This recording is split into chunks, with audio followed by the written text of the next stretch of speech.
Assalamualaikum warahmatullahi wabarakatuh. Perkenalkan, nama saya Ervanda Ardani dari kelas 11 FP2 absen 10 dari kelompok GG. Di sini saya akan menjelaskan jurnal pembuatan dan evaluasi sediaan semi solida gel. Pembuatan gel piroxicam.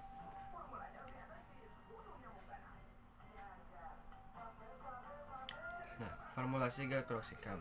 Piroxicam 0,5%, NaCMC 3%, gliserin 15%, SLS 1%, NaBenzoat 0,1%, Aquades at 100%. Data formulasi piroxicam. Pemberiannya serbuk hampir putih atau coklat terang atau kuning terang, tidak berbau, bentuk monohidrat berwarna kuning. Kelarutannya sangat sukar larut dalam air, dalam asam-asam encer dan sebagian besar pelarut organik. Sukar larut dalam etanol dan dalam larutan alkali mengandung air. Kegunaannya sebagai antiinflamasi. Data preformulasi natrium karboksimetil selulose. Pemberiannya serbuk atau butiran putih atau putih kuning gading tidak berbau atau hampir tidak berbau higroskopik. Kelarutannya mudah mendispersi dalam air, membentuk suspensi koloida tidak larut dalam etanol 95%, P dalam meter P dan dalam pelarut organik lain. Kegunaannya sebagai zat tambahan.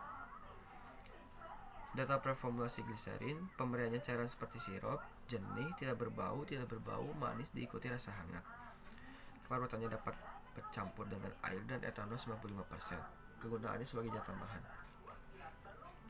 Data preformulasi sodium lauryl sulfat. Pemberiannya kristal berwarna putih atau krem hingga kuning pucat, berupa serpihan atau bubuk yang terasa halus, seperti sabun, rasa pahit dan bau samar yang tidak berlemak. Kelarutannya itu larutan bebas dalam air, memberikan larutan apalasen, praktis tidak larut dalam kloroform dan ether. Kegunaannya sebagai surfaktan anionik, deterjen, zat pengemulsi, dan zat pembasah. Data preformulasi natrium benzoat. Pemberiannya hablur bentuk jarum atau sisik, putih, sedikit berbau, biasanya bau benzaldehid atau benzoin. Kelarutannya sebagai sukar larut dalam air, mudah larut dalam etanol, dalam kloroform, dan dalam ether. Kegunaannya sebagai pengawet atau antimikroba. Data preformulasi Aquades. Pemberian cairan jernih, tidak berbau, tidak berwarna, tidak berasa. Kelarutannya dapat bercampur dengan pelarut lainnya. Kegunaannya sebagai zat tambahan.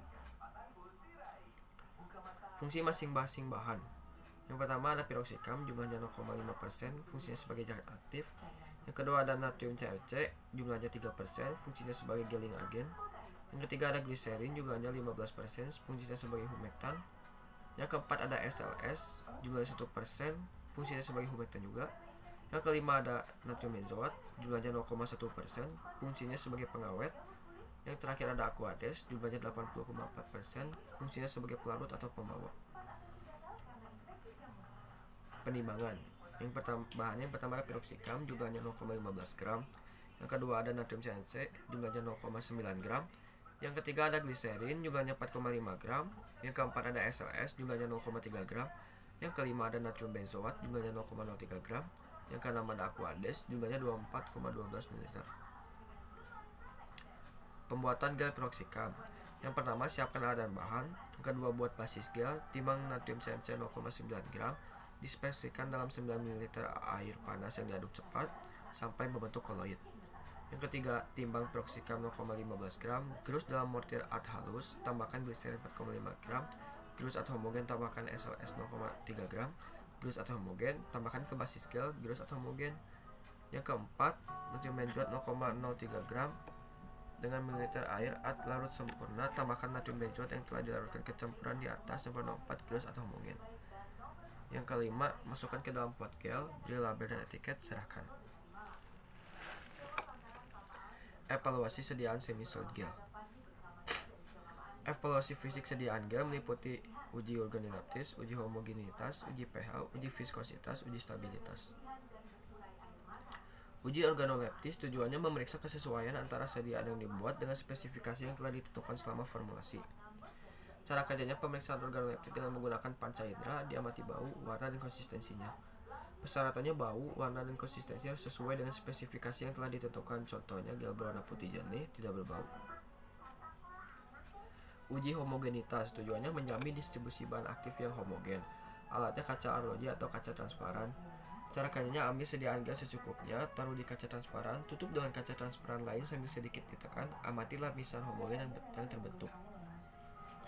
Persyaratannya, sediaan dikatakan homogen bila tidak terdapat granul atau bagian terpisah dari sediaan yang dioleskan di kaca transparan. Uji pH, tujuannya mengetahui pH sediaan sesuai dengan persyaratan yang telah ditentukan. Alatnya pH meter. Cara kerjanya, yang pertama, kalibrasi pH meter. Siapkan larutan buffer untuk mengkalibrasi pH meter pH 4,7 dan 9. Selanjutnya, hidupkan alat pH meter dengan menekan tombol on. Selanjutnya, celupkan elektroda dengan larutan buffer pH 4. Selanjutnya, tekan tombol K dan tunggu sampai monitor menunjukkan pH 4. Lakukan langkah yang sama untuk pH 7 dan 9, dan jangan lupa untuk membilas dan mengeringkan elektroda setiap kali mengganti larutan buffer.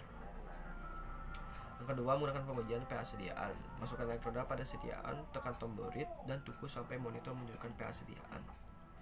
Persyaratannya, adanya kesesuaian nilai pH sediaan yang diuji dengan nilai pH yang dipersyaratkan. Uji viskositas, tujuannya mengukur tingkat viskositas dalam sediaan semisolid dan menjamin kemudahan penggunaan dan pengolesannya. Alatnya viskometer Brookfield. Prinsipnya, pengukuran gaya sebuah spindle yang dicelupkan ke dalam sediaan, di mana semakin kuat putaran maka semakin tinggi viskositasnya sehingga hambatan semakin besar. Cara kerjanya, yang pertama, tekan tombol on. Kedua, pasang spindle yang cocok. Yang ketiga, atur ketinggian alat. Yang keempat, simpan sediaan tepat di bawah spindle. Yang kelima, pastikan seluruh bagian spindle tercelup ke dalam sediaan. Yang keenam, tekan tombol motor on atau off. Yang ketujuh, tekan tombol select spindle untuk mengatur spindle yang digunakan pada alat.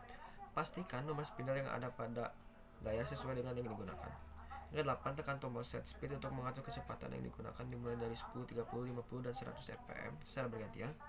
Yang ke-9, lalu tekan kembali tombol motor on or off. Yang ke-10, nilai viskositas akan muncul pada layar. Yang terakhir, uji stabilitas sentrifugasi. Tujuannya melihat stabilitas dari sediaan semisolid yang sudah dibuat berdasarkan formula. Alatnya alat sentrifugasi. Persyaratannya, sediaan dikatakan stabil apabila tidak terjadi pemisahan.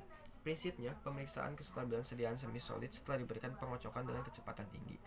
Cara kerja, yang pertama, siapkan tabung sentrifugasi. Yang kedua, masukkan sediaan gel pada tabung sentrifugasi.